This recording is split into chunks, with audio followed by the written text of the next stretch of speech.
What's up, guys? Welcome to the Social Bamboo Podcast, episode 143. On today's episode, we are looking at whether or not you should be paying accounts to post your content for you. You find these pages that have 50,000, 100,000, maybe even over 1 million followers, and they have something in their bio that says DM us for promotions. That's essentially what we're talking about today. And they're not always influencers. And by influencers, I mean like an actual face to the brand person, someone that you just see like, oh, this is obviously an influencer, like a blue check mark person. A lot of times those are really hard to get good values on. I'm more talking about the pages like in my industry with entrepreneurs. I'm looking at one right here just called Entrepreneur. There's pages like Millionaire Dream, Millionaire Mentor, all of these different kind of like success kind of pages that post a lot of Warren Buffett and Elon Musk quotes a lot of the time, but they do have a very targeted following in some cases. And most importantly, you can usually just pay them a really cheap rate to post for you,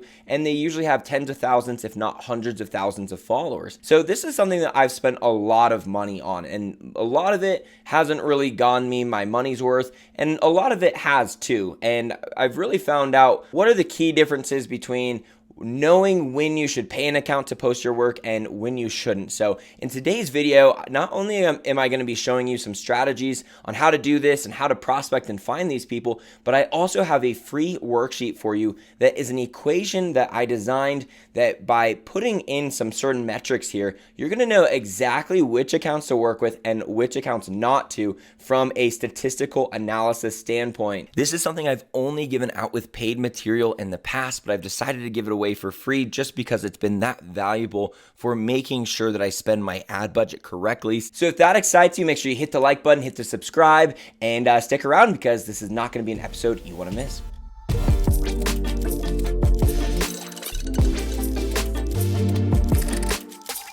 So to start off, let's talk about what would even qualify for something you'd want to pay for someone to post for you, all right? Now, something to consider is that this is very different than doing an Instagram or Facebook paid promotion. First off, we're not going to have to deal with any of their guidelines. This is an organic post. We are paying a page to post this organically for us. So one of the benefits is that we don't have to use any kind of clever or beat around the bush wording like we might have to do if we were actually going through Facebook ads, because that requires an approval process and us to stick to exactly what Facebook and Instagram guidelines are.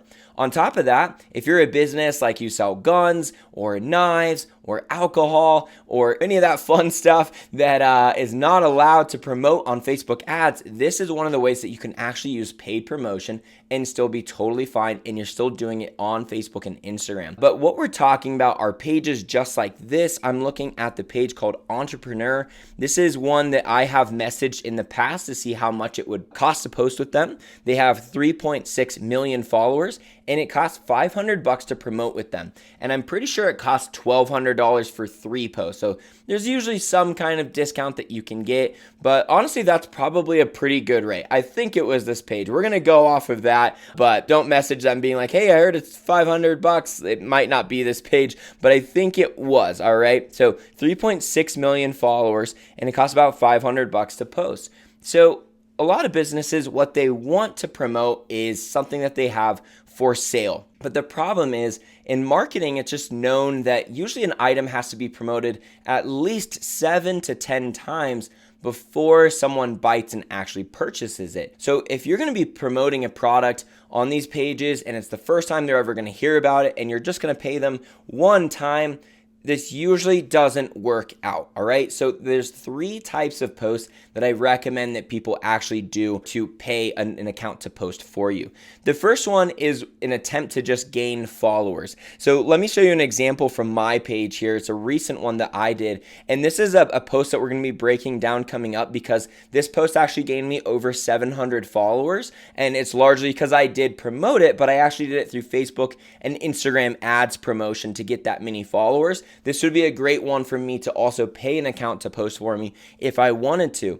But essentially, this is just a piece of content from you that you think is a great introduction to the content that you provide, and our goal is to gain followers. In this case, it's a carousel slide. It's the one on my page that says how many platforms should you be on. So if you want to go on to just at Derek Vidal, you can see what I'm talking about. It was just a very general piece of content that, regardless of what level you're at of being a social media marketer, you can be like, all right, I should see this question on how many platforms should I be on. I should get some updated statistics about TikTok and Instagram's and Facebook's engagement algorithms. It's a lot of information that just pertains to a wide group. And that's part of it, because if you pay this page to post for you, but this content doesn't get liked, it doesn't matter how many followers they have. And this is the first thing that people really screw up. They think, oh, well, it's a big page. I'm just going to give them a straight up promotion to be like, watch my YouTube video, buy this product. And they think just because it's a big page, it's going to get a lot of engagement. But the people that follow this page that are following them for their free value, as soon as they see like this promotional post, it's just obvious that you paid them to do it. And they usually scroll on, it doesn't get a lot of likes, and it's just gonna die, all right? So even if all their posts before yours are getting like 2,000 likes, you're gonna get like 300 likes, and it's just not going to work. You do wanna cater it to how their page looks and just make any kind of adjustments for their audience that you can. But at the very end of this one, I say, hey, you should try following me for a week. You can always change your mind later. And that has been the money phrase that has helped me a ton on gaining more followers from my posts. Like I said, in 2 weeks, I will be covering how to gain followers from promoting posts, and I'll be giving you like an exclusive look inside Facebook ads and all that stuff. So if you've never created a Facebook ad before, make sure to subscribe to my YouTube, because I'll be doing in-depth tutorials on how to build some Facebook ad campaigns over the coming weeks here. But this would be like an example of a post that your only objective is for you to gain followers. You pay this page to post it for you, and hopefully it gains you followers. The next kind would be one where you're doing some kind of free resource. So I'm going to go back here. Back when I was giving my Insta Accelerator course away for free to just get some reviews and get it out there before I started charging, $15 for it, I was giving it away for free. Now, if I was still selling it at $15, this probably wouldn't have worked for me to pay these pages. But because it's free, how many times did people have to see a promotion in order to act on it when they're not being asked to spend money? Well, it's usually about 1 to 3 times. So that's why these free resource ones work a lot better if we're going to pay a page to post for us, because people can act on it within the first 1 to 3 times of seeing it. We're not having to pay these pages like for 10 posts and just blow them up. And a lot of pages don't even want to post 10 times for you, especially if it's the exact same thing, because they're just going to start to annoy their own followers at that point. But this is when I have this post that says, is your Instagram following stuck? Get the #1 Instagram marketing course, Insta Accelerator, for free. And then I had a bunch of testimonials here, and then I would just link my account, and then I would just basically pay these pages to post that I had a free course that they could just go over to my account and get. And I didn't even say follow, or I think I did actually. I said to get the course for free, just follow him, and then it's at the link in his bio. And obviously they didn't need to follow me to click the link in my bio, but I thought, hey, this should help. Any kind of free resource is another great thing to pay for a page to promote for you, just because it's going to take like 1 to 3 times before they enter. And then the third type of promotion that I've done that actually works, and trust me, I've done pretty much all the other ones too, but the third one that actually gets really good results are giveaways. So if you ever have a giveaway, a lot of people post giveaways on their page. They wonder why they didn't get any followers from it. It's because your entry step of, hey, follow us to enter the giveaway, you posted it to your own following, like people who already follow you. So you can only get so many followers when it's mostly being showed to your current audience. So this is a great opportunity to pay someone like 10, 15, 20 bucks a lot of times that has 20, 30, 40,000 followers to post your giveaway for you. And then you can gain a bunch of followers because you just say to enter, follow this person, check it out in their bio, whatever you want to do. And that is what we are covering next week. So if you want to learn how to actually run an Instagram giveaway that gets you a ton of results, all right, this is one of the best strategies that I run. That is what we are doing an in-depth look on next week. So be sure to subscribe to the podcast or YouTube if you want to catch that. But those are the three things, all right? One, the first one is just an effort to gain followers. Two, the effort is a free resource of some kind. And third, it is a giveaway. So it's just another free thing where they follow you or enter their email. But getting people to convert to a sale from these paid promotions is usually not going to be worth your time, all right? So let's look at what I've put together here, because when you are looking for, who should I work with here? I could pay Entrepreneur $500 for a post. I could pay this small page over here $15 for a post. I could pay these people over here $300 for 5 posts. How do we know which ones to do? Well, there's a few things that we need to take into consideration when we're doing this. And that's why I've come out with this worksheet here that I just call comparing influencers. And even though it's not always influencers, I like to call them content pages, the ones that aren't a face to the brand, but just post a bunch of content in your niche. Like if you're in e-commerce and you're in yoga, there are yoga influencers, but there's also people who just post yoga poses and stretches and stuff like that. And they make all of their money off of just selling advertisements on their page. So what I recommend to do is to compare these influencers differently, all right? You're going to compare all the personal face to brand influencers against each other. And then you're going to take all the content page people and compare them against each other. The main reason why is because usually the face to the brand influencers are going to cost significantly more. And the reason why is because they're a face to the brand influencer, okay? This is their reputation. This is their lifestyle, and they have a trust factor with their audience that the content pages don't have. So ask yourself that. Are you selling something that requires a lot of trust, right? Like if I had Tony Robbins promote, hey, you got to get Derek's Insta Accelerator course, that's going to do better than if like Millionaire Mentor posts it and you don't know who Millionaire Mentor actually is, right? So do you need that trust factor, and how important is it to you? Because usually it's going to be 5 to 10 times the cost at least per follower of what you're paying these face to the brand influencers versus the content pages. So most of the time I look for these content pages because free resources, giveaways, or just a, hey, here's my best post. What do you think? If you like it, follow me. That doesn't require the trust factor, and that's how you can get a lot cheaper deals. So we're not even going to talk about face to the brand influencers because I have very little people that I've actually worked with that has been worth the money. But I would just say make sure you categorize them differently, or you do different worksheets. So let's look at this here. Basically, these are the pieces of information that we need to consider when comparing two accounts. The first one is how many followers do they have? What's their engagement percentage? How much does it cost to post with them? What's the target demographic percentage that they have? And then with all of that data, it will give us what I like to call an influencer power score, so IP score.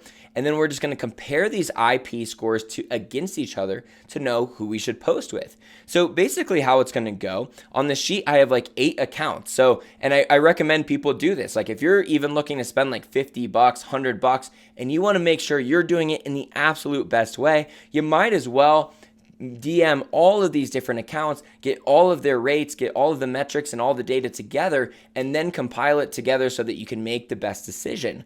But let's say that you had a budget of $50 and you put 8 accounts in here, and then you saw, all right, the number one account, the best influencer power score, which is essentially the value of what you're getting, of how much it costs versus their engagement, target demographic, all those other things considered.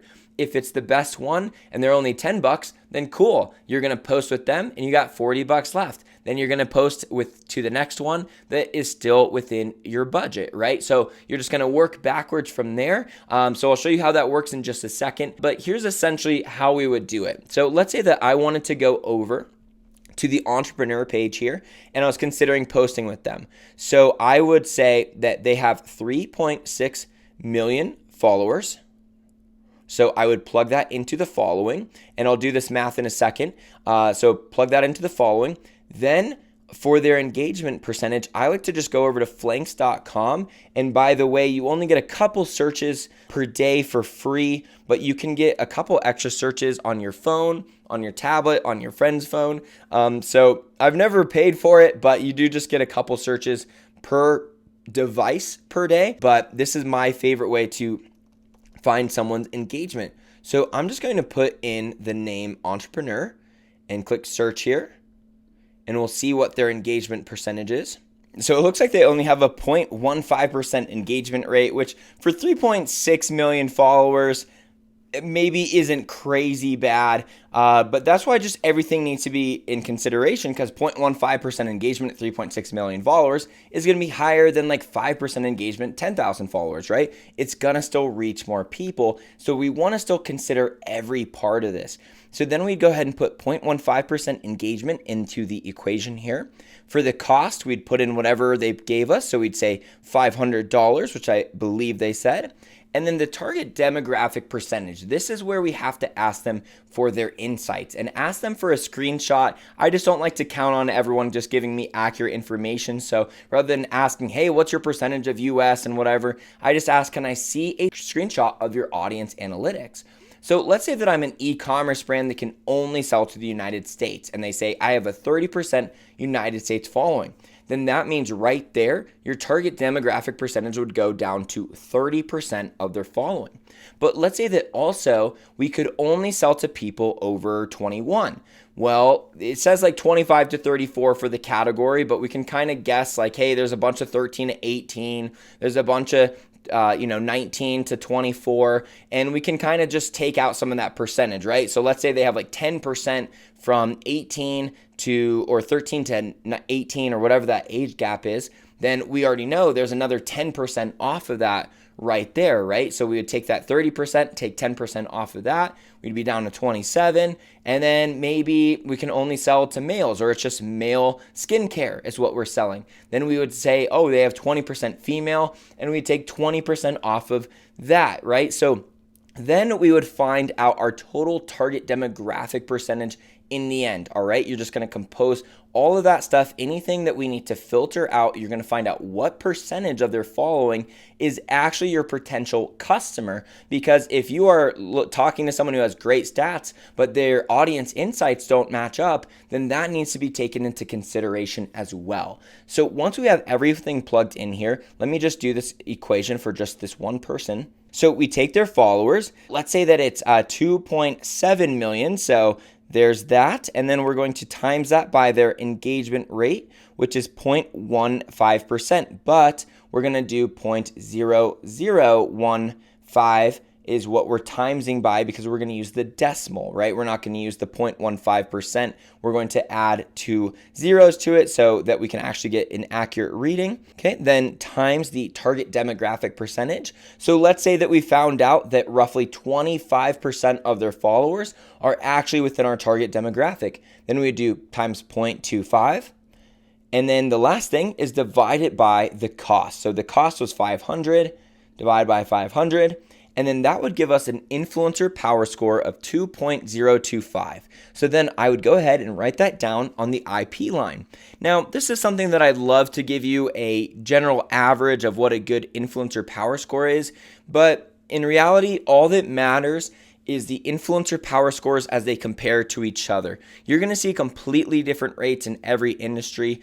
In the entrepreneur industry, there are so many of these accounts that there's so much price competition that there's usually some really good rates. In other industries that I've seen with e-commerce students that I work in, there's very few accounts that they can actually do this with, and they know that. So they charge much higher, but they also might have great quality followers. So everything's just subjective to your market. This number only matters in comparison to other numbers. But let's say that I would do the next account here, and then I'd find out that their influencer power score was a 5. All right, the higher the score, the better. So if they were a 5 and then these guys were a 2, and I had $100, or let's say $500, and the other account was 100, and then this one was 500, then I would maybe even say, well, let me ask that other account with 100, can you do 3 posts for me for $250, and then even get my score even better, right? So that's something that you can take into consideration, is going back and forth and creating some deals with them, some packages. So based off the numbers they give you, you can kind of make some other assumptions of what kind of deals they could give you, or you can at least throw out some numbers. But I almost always try to get a better deal than what they propose to me, but I'm very okay with just taking the rate if it's cool and it matches up, on this chart as a good number. So really, that's what I wanted to show you guys. This is a great way to grow your following because Instagram's reach is hard to come by nowadays unless you really crush it with your content. But if you've been struggling to grow your following and this could help out, this is one of the best ways to do it, is just by utilizing followings that already exist, who already have the people that you're looking for. You just got to get your content in front of them. And this is a way that a lot of people can get more bang for their buck than promoting a post, especially if you have a small budget. There's usually some kind of account that you can create a deal with that will post for $5, $10, $15 and has a significantly higher following than you. And you can gain those 20 to 100 or even more than that followers in just a matter of a day. So if you're looking for that quick boost to your following, then look at these 3 options that I talked about. 1, the free resource. 2, the giveaway, which is what we're going to talk about next week if you need more help on doing that. And then the third one is just give them your best post and give them some kind of call to action at the end of it. I would recommend doing a carousel slide and encourage them to follow you at the end of that, which that is what we're going to be talking about in a couple weeks. So really, if you want to get the most value out of these lessons, make sure you catch the next 2 episodes as well. But thank you so much for listening. If you have any questions on how to utilize this worksheet, be sure to DM me at Derek Vidal, and I'll see you next week.